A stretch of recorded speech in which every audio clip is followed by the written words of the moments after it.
to forgive, and maybe you're being reminded because they're still working together, or the relationship is still there, or there's a tendency in them still meeting, and also the unspoken thing, like it's there, you don't want to talk about it, because whenever you raise the issue, it creates fight. It creates differences, and there's a lot of issues, a lot of contributing issues. It can be that, or it can be for the fact, some men, or most men, bale we can then okay, bakanda rivira bangona watin, can the best takamanga me vaka no lunra, the best takamanga me rogutikira, so we communist in Vinakatamera Vakasau, and the second Vinakatamanga merandar on the chain, you just want them plain, simply plain.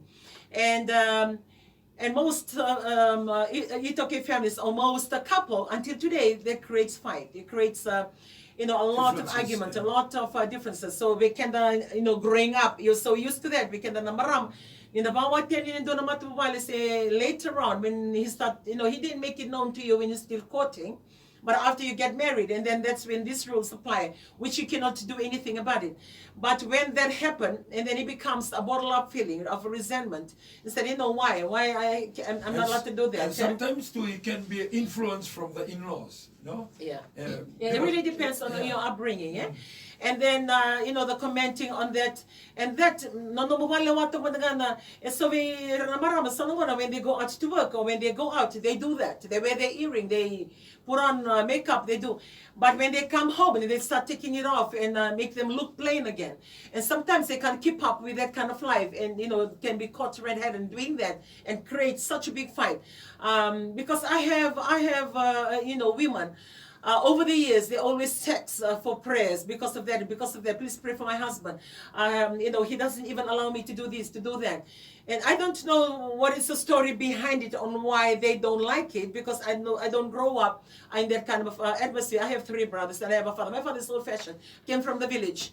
And for my father, the only thing he doesn't allow us, like for me and my sister, to do is wearing pants. We're not allowed to wear shorts, and we are not allowed to wear long pants. Other than that, he gives us the freedom to, like we can wear earrings, or we can put on lipstick on our lips, and it was okay. But only wearing of pants wasn't. So those kind of ruling, it's different in most homes. Not until my father passed away when I was 13 years old, then I wore my first pants. Then I can wear pants, then I can wear shorts.